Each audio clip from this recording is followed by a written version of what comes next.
and I studied Sharia and common law. But I did not have an opportunity to come across Waqf throughout those 5 years. Not even in a course, not even by reading or even doing anything. The only encounter was when we were doing constitutional law, Nigerian legal system, where they make reference to the jurisdiction of the Sharia Court of Appeal, where Waqf is mentioned. Even at that time, the attention was not on Waqf, was just on the jurisdiction of the Sharia Court of Appeal. I only had a more practical encounter with Waqf during my service year. Shortly before we went to the service, after the law school, a colleague of mine was carrying out a book project where he commissioned me to write a paper on the prophetic approach to poverty eradication. So it was in the course of my research that I came across and identified Waqf as one of those instruments. Even at that, it was not a very serious attention for Waqf. So what I'm saying in essence is that my 5-year service year, that was my first time. Then, after the service year, I went for my master's program. And I did master's purely in Islamic law. I did not have any closer relationship with Waqf. Until when? Until when I went for my PhD. And that was after more than 10 years of my first degree. And how did I come about Waqf? When I left Nigeria for Malaysia, the topic I planned to write on was not even Waqf. I had another topic entirely in mind. So my case was the case of Imam Ghazali, who was reported to have said that طلبنا العلم بغير الله فهب العلم إلا أن يكون لله. Imam Ghazali said, we sought knowledge not because of Allah, because Imam Ghazali was reported to have come from a very poor family, and there was provision for food if you go to madrasa. So Imam Ghazali only went to madrasa because he knows that when he goes there, he and his brother, that the food for that day is assured. That was the reason why he was going for knowledge.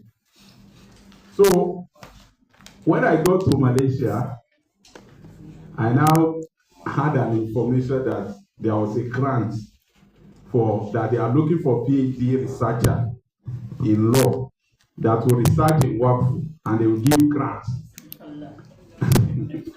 I also learned that apart from that, there was another grant in Kuwait. Yeah, this is very interesting.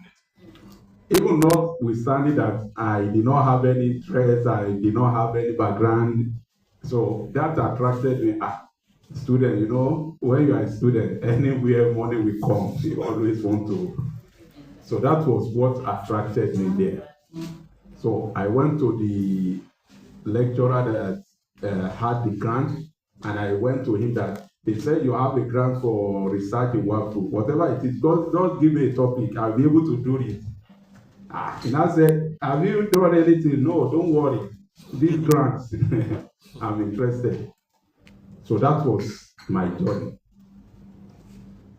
In essence, at the time of the PhD, I now have to start learning from the beginning, from the start. Because now, it is now a responsibility, because they have given me grants. that you have said you want to do this morning. So I can no longer say I'm not doing. So I have to now start learning Waqf, reading from the beginning, teaching myself. So I'm a self-taught Waqf specialist. So in essence, every one of us, no matter our level, if we decide here and now that we want to be an expert in Waqf, the journey has started now. It's a matter of personal commitment. Don't say perhaps until when you go and do an elaborate training or whatever. What matters is that once you have basic things, because when I started, I had to look for, in Malaysia, there are a lot of conferences. So we started attending conferences, attending seminars. We started getting ourselves engaged. In fact, I remember there was one colloquium, PhD colloquium, where they will organize just like this. They will invite the expert, and the PhD student will come. You present your area of research. So the expert will review it, and they will advise you on it. So when I started, my supervisor now recommended for me to go and attend a particular PhD colloquium in another university, University of Malaya, outside my university. So there, I went there. The topic I started with was on the dispute resolution in Waqf in Nigeria. After my presentation, because we would tell them what stage are you, I told them I was still at the stage of drafting my proposal. So the expert now asked me that you are talking of dispute resolution in Waqf, for Waqf in Nigeria. Has Waqf been well established in Nigeria? I couldn't provide any answer. I said no. They said, therefore, you can't be talking of conflict for something that is not yet well established. So therefore, this your research does not have prospect. I feel so bad, and then went back. Incidentally, in that colloquium, one of the experts present, because the way they did is that an expert will present on any topic to introduce the student to a new area. So after that, 2 or 3 students will present, they review, they give us feedback. So one of the experts now presented on the topic, cash Waqf. And it was that presentation that informed my eventual research topic. So I eventually did a research. And even cash Waqf itself was still a very novel area of research, which was even much more demanding than even doing research on the general area of law. So I went into something very new. So much that I had a lot of things to contend with, because I realized that those that were involved in the research Waqf were majorly Islamic economists. And their own major concern was how to make money from Waqf, how to make Waqf to be financially beneficial. While I was focusing on the law, the Sharia and the common law. So now, in the course of my research, and I realized that a lot of Sharia violations among the economists. So, and there, I also developed some concepts.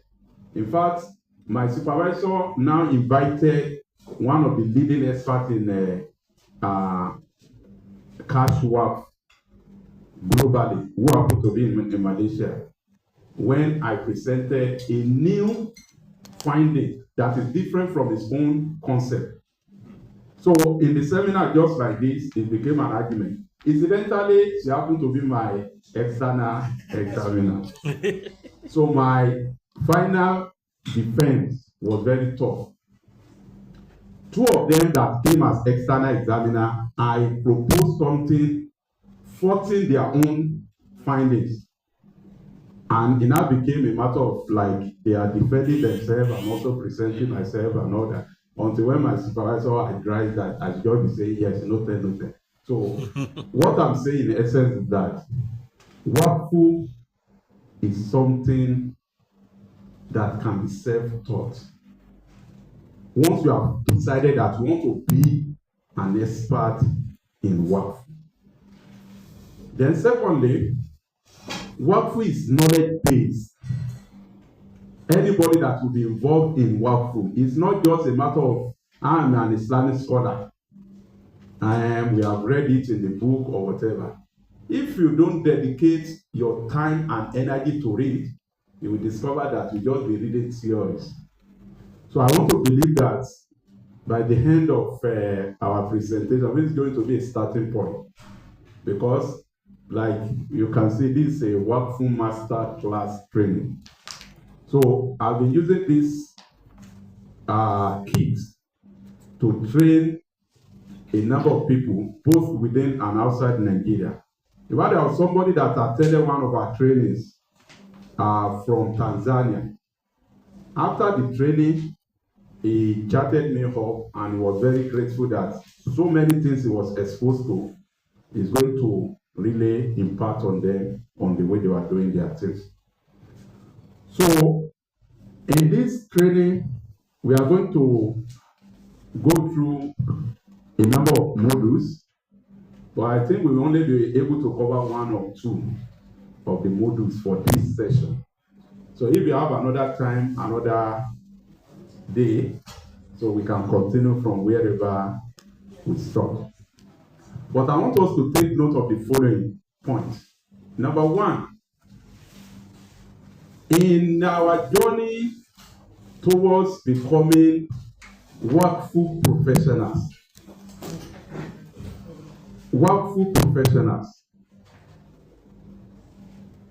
there are key areas that we must be very much knowledgeable in relation to Waqf. One of the leading scholars of Waqf globally is one late Professor Said Khalid Rashid. He was formerly in Sokoto State, but when things turned upside down in Nigeria, he moved to Malaysia. He used to be a lecturer in Sokoto State, the Dean of Law in Usman Dangote University. He wrote an article where he identified 6 areas that one must have knowledge in as far as becoming a Waqf professional is concerned. So those key areas are what we are going to expose ourselves to in this training. So we are going to start with Module 1, which is just basically introduction to Waqf.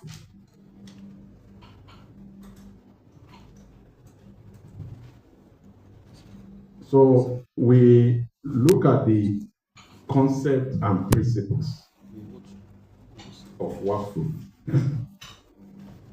In part 1, we are going to cover the following: terminology usages. Last night, we have started engaging on that. Even the terms you use. When somebody is talking about Waqf, the way he expresses himself or herself, we will know that this one is not a professional. Because he will use some terms that will indicate that he's not a specialist in it. So now for us as Waqf professionals, we must be very well in tune with the usage of terminologies. Then we'll talk of the concept, nature and meaning, then Sharia and legal basis for Waqf. Typologies of Waqf. I want to use this opportunity perhaps to inform AL-HABIBIYYAH. And maybe AL-HABIBIYYAH will give me a grant. You know, lecturers will love grants. We don't love free money, but we love grants. grant is what you have to work for. So I've been making a research on typologies of Waqf. And what I discovered is that for any Waqf professional, if you are well exposed to different types of Waqf, one will be well equipped on how to maneuver Waqf to address any social problem.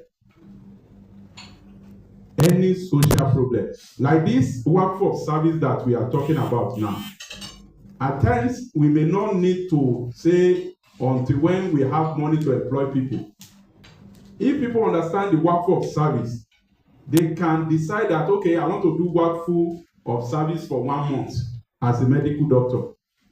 And they come and render service. If you have a Waqf hospital, they come and render their service as part of Waqf. And wherever they are able to provide services to impart on them, then it becomes something they will be given reward from Allah. So typologies of Waqf is also an area that we must be well equipped with. Then we'll talk of pillars of Waqf juristic divergence on conception of Waqf, Islamic legal consequences of Waqf, Islamic legal constraints on Waqf, then comparison of Waqf with other similar Islamic social finance schemes. Then we conclude the module. All these are background, but they are the foundation. So I hope you don't mind if it appears I'm taking you through like my student. Now, what is Waqf? In the matter of terminology usage, the Maliki school, they are different. They make themselves different from other schools. Apart from those of us who are in the field of Waqf, another specialist or a field where they use the word Waqf is among the Quranic specialists. You know, they talk of Al-Waqf. In fact, so if we have the Quran specialists here now, we are talking of Waqf, their own mind will go to another thing entirely. So within our own field, the Waqf we are talking about is not the Waqf that the Quran specialists will be thinking of, but it's a terminology used for any document, I mean property that is dedicated to be preserved, why the benefit that can derive from it is now made as sadaqah. And that is why one of the misconceptions is for people to think sadaqah to jariyah is different from Waqf. I wrote an article recently on that. Somebody now contacted me, bringing the AI generated response. He sent it to me. And I told him AI is only gathering misconception that people have been spreading about. Because if we want to approach people to do Waqf, if we know that the language they will understand is for us to tell them, come and do sadaqah to jariyah. So we should not be discouraged. That is the implication. Because we will understand that sadaqah to jariyah is also Waqf. Because in the hadith where the Prophet talk of sadaqah to jariyah, there is an ijma', the juristic consensus, that what sadaqah to jariyah means there, as interpreted by scholars, is what? Al-Waqf. Therefore, anybody that wants to do a sadaqah to jariyah and he does not do it in accordance with the requirement of a valid Waqf, then such will not have succeeded in doing a valid Sadaqatu Jariyah. So now we have the term, the common term is Waqf. The Maliki school, they use the term Hubsu or Habsu. How ba sin. And that is what even the prophet used in their days where he advised Umar. He said, in Shayita, Habasta Aslaha, what a Sadaqa Bithamariha. That if you wish, Habasta Aslaha, you should preserve the original property. So preservation of the original property is very important in Waqf. At any point in time, you must be able to account for the original property itself. Then what will now go to people is the benefit that can be derived from it. So the Maliki, they use Hubsu or Habsu. But a further research now reveals that the usage of Habsu is used for a Waqf that is not meant to be perpetual. Because we have some Waqf that can be done, we can be temporary. So if you use Habsu in the legal documentation of what do we call it, Waqf, the implication will be that you intend a temporary Waqf. So, apart from that, in the Maliki book, school, they refer to Waqf as Al-Habsu. Then, the person that makes Waqf is called Waqif. Waqif. Al-Waqif. Why to the Maliki, they refer to him as what? Al-Muhabbisu. Al-Muhabbisu. The donor. Then the property that is made as Waqf, if this is what is made as Waqf, is what is called Mawquf, which is called in the Maliki as what? Al-Muhabbasu. You can see the Arabic language now. Just a change in Al-Muhabbisu and Al-Muhabbasu. Why the beneficiary of the Waqf is who? Is called Mawqufu alayhi or Mawqufu alayhi if they are plural. And it's called what? Al-Muhabbasu alayhi.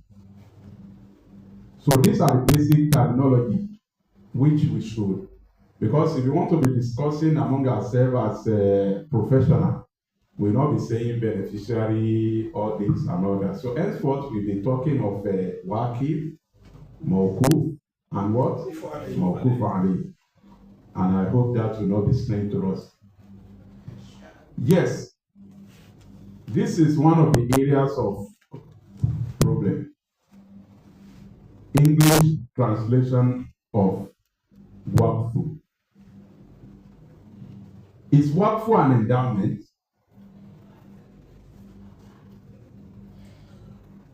So what is the translation of Waqf to English? In law, we have the law of endowment. We have the law of trust. And people translate Waqf as endowment. Waqf is not an endowment, because if you look at the definition of endowment, one, usually endowment to them has to do with money. Why Waqf is not about money? It's about anything that can be beneficial to people, no matter how little it may be. And I love to give an example in this regard. Let's assume there is a remote village. where people don't have money to buy mobile phone. You buy a mobile phone of what the least that one can get a mobile phone, maybe 15,000 naira. You now take it there and make it as Waqf. For people that may want to call their relations in the village, instead of them going to one uche that will be collecting money from them, you have now done a Waqf that they should be using that phone to receive call from their relatives free of charge. And if they also want to call, perhaps the uche is charging 100 naira. They say they should be paying 50 naira just for the maintenance of the phone. What matters is the value, the benefit that can be which can the material can bring to people. So you can think of doing work of anything that you know can benefit people, and you'll be able to preserve the original. That's a major difference. Please help me with my charger. That's the basic thing. And that's one of the differences between Waqf and Sadaqah. Sadaqah, you eat up the original, the item that is given as Sadaqah. But Waqf, the original item must be preserved. In fact, it's one of the responsibility and the task of accountability which Waqf managers have. How are they going to ensure that the original property, the mawquf, is not destroyed and it does not go into extinction? Now, Waqf, is it the same as trust? Definitely it's not. Trust in English law is different from Waqf. Like I said yesterday, the idea of trust was stolen from Islamic law of Waqf, but they now distorted it. One of the major differences between the trust and Waqf is that in trust, the trust property belongs to the trustee. The trustee is assumed to be the owner of that property. While in Waqf, the property belongs to Allah. It belongs to Allah. And that is why a typical demonstration of that is the verse where Allah says, وَأَنَّ الْمَسَاجِدَ لِلَّهِ, that every mosque belongs to Allah. So the fact that mosque belong to Allah, and makes the scholar to say that by operation of law, once anybody has built mosque and you have allowed people to pray in it, it's no longer your property that can be erected. It's different from those musalla that people build in their house. That one is not mosque. The mosque is what is open to the public, and they are praying there. Once they are praying there, it's no longer part of the property and it cannot be inherited. Then they also say, is there anything like charitable work? Because they also say that Waqf is charitable endowment. So in that regard, the Ayobi standard is now saying we have something called charitable Waqf. So, what is the idea of being charitable? Charity has to do with giving us something without expectation of any return from the beneficiary.